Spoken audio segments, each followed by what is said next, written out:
अब देखिए इस तरह के क्वेश्चंस में बच्चे डायरेक्ट इसको मिडिल टर्म स्प्लिट अप्लाई करके ही सॉल्व करने लग जाते हैं, लेकिन लास्ट स्टेप में जाके कहीं ना कहीं अटक जाते हैं। तो चलिए इसको और आसान तरीके से सॉल्व करते हैं। एनसीईआरटी न्यू बुक से क्लास 8 का चैप्टर नंबर 12 है फैक्टराइजेशन। करेंगे example number 12। Find the factors of. यहाँ पर देखो ये 3 टर्म दे रखी है।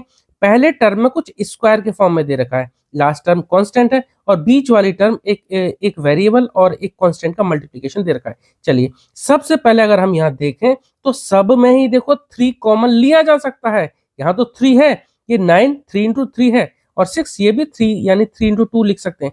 तो सबसे पहले हम यहाँ से कॉमन ले लेते हैं। चलो तो कॉमन ले लेंगे, क्या आ जाएगा बाहर, 3 आ जाएगा।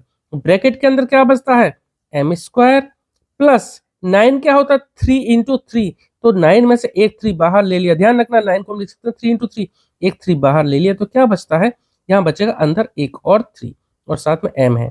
प्लस ऐसे ही देखो 6 को हम क्या लिख सकते हैं 3 इंटू 2, यानी इसमें भी 3 छुपा हुआ है, तो 3 बाहर ले चुके हैं तो क्या बचेगा सिर्फ 2। ठीक है, अगर आपको इसको क्रॉस वेरीफाई करना हो तो आपको 3 से इसमें मल्टीप्लाई करके देख लेना, इतना ही आना चाहिए, तब आपने इसमें सही कॉमन लिया है। चलो अब हम इसको मिडिल टर्म स्प्लिट कर सकते हैं। कैसे, देखिए 3 को हम यहाँ रहने देते हैं, इक्वल लगा 3 को यहाँ रहने देते हैं। अब यहाँ पर हमें क्या करना है, देखो 3 को थोड़ी देर के लिए भूल जाना, सिर्फ अंदर ये ब्रैकेट के बारे में ही बात करेंगे। अब हमें यहाँ करना है कि एम स्क्वायर का अगर कोई कोफिशिएंट है तो वो, और जो लास्ट टर्म है, इन दोनों को मल्टीप्लाई करेंगे। मल्टीप्लाई करके कितना आएगा, 2 आएगा, और उस 2 को ऐसे तोड़ना है कि उन दो फैक्टर का जो प्लस माइनस करने पे आना चाहिए 3 आना चाहिए। अब यहाँ क्योंकि सब प्लस के हैं तो माइनस की बात नहीं करेंगे, सिर्फ प्लस करके ही आ जाएगा हमारा 3। चलो कैसे, देखो मैं यहाँ पहले एक बार आपको डायरेक्ट बताता हूँ, फिर इसके पीछे जो ट्रिक है ना वो भी आपको समझाऊंगा। एम स्क्वायर प्लस 3m को आप लिख सकते हैं 2m plus m, 2m plus 1m लिख सकते हैं, या सिर्फ 1 ना लिखकर सिर्फ m लिख दो, कोई दिक्कत नहीं। 2m प्लस m क्या होगा 3m प्लस 2, ये इसके डायरेक्ट फैक्टर आ गए। कई बार क्या होता है साइन चेंज होता है या फिर ये डायरेक्ट 3 ऐसा नहीं आता, हम क्या करते हैं फर्स्ट टर्म का जो कोफिशिएंट होता है वो और लास्ट टर्म इन दोनों को मल्टीप्लाई करते हैं। जैसे यहाँ एम स्क्वायर का कोफिशिएंट है 1, तो 1 और 2 को मल्टीप्लाई करेंगे कितना आएगा, 1 और 2 को मल्टीप्लाई करेंगे तो आएगा 2। अब ऐसे हमें दो फैक्टर करने हैं 2 के कि उनका मल्टीप्लीकेशन आ जाए 2 और उनको जोड़ने पे आ जाए 3। इस मेथड को हम बोलते हैं मिडिल टर्म स्प्लिट। ठीक है, तो क्या करेंगे, अगर हम 2 को लिखें 1 प्लस 2 लिखें या 2 प्लस 1 लिखें तो कितना आएगा, 1 प्लस 2 आ जाएगा हमारा 3, और 1 और 2 ये दोनों नंबर का अगर मल्टीप्लीकेशन करेंगे 1 इंटू 2 कितना आ जाएगा 2 आएगा। तो हमें ऐसे ही दो फैक्टर चाहिए होते हैं। ठीक है, चलो तो यहाँ पर ये सीधे सीधे दिख रहे थे 2m प्लस 1m कितना आ जाएगा 3m आएगा। ठीक है, तो इसलिए इसमें तो ज्यादा झंझट नहीं होगा, लेकिन तरीका क्या होता है उसका, ये होता है जो मैंने आपको यहाँ समझाया। चलो अब 3 को बाहर, जो 3 इसको ऐसे ही रहने देते हैं।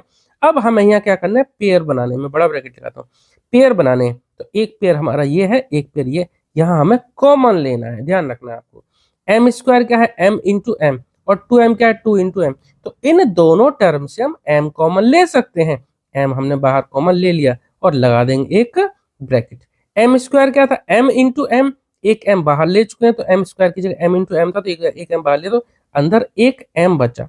प्लस 2m क्या था 2 इंटू एम, एक m बाहर ले चुके हैं तो क्या लिख देंगे प्लस 2। ठीक है, ब्रैकेट लगा दिया। ध्यान रखना ये m इन दोनों के साथ मल्टीप्लाई करेंगे तो इतना ही आना चाहिए। प्लस अब इन दोनों में तो कुछ भी कॉमन नहीं है, इन दोनों टर्म में तो कुछ भी कॉमन नहीं है। जब कुछ भी कॉमन ना आए तो हमेशा 1 हम हमेशा कॉमन ले सकते हैं।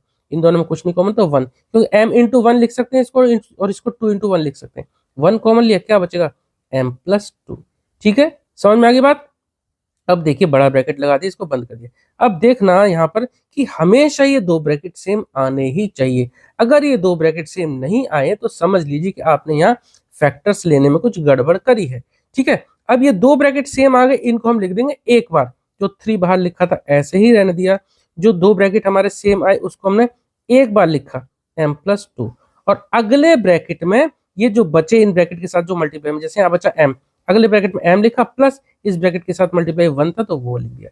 ये हमारा पूरा आंसर आ गया। तो 3 मल्टीप्लाई, इसको ज्यादा दूरी है इसको थोड़ा सा पास में लिख देते हैं, 3m प्लस 2 और ये m प्लस 1। इस तरह से क्वेश्चन हमारा कंप्लीट सॉल्व हो गया। ठीक है, इस तरह से ही आपको सॉल्व करना है। नाम क्या है इस मेथड का, मिडिल टर्म स्प्लिट मेथड। अगर आप डायरेक्ट यहाँ से करते तो भी हो जाता, लेकिन यहाँ पर जाकर ना, यहाँ पे जाकर अटकते, तब फिर आपको यहाँ से फिर कॉमन लेना पड़ता।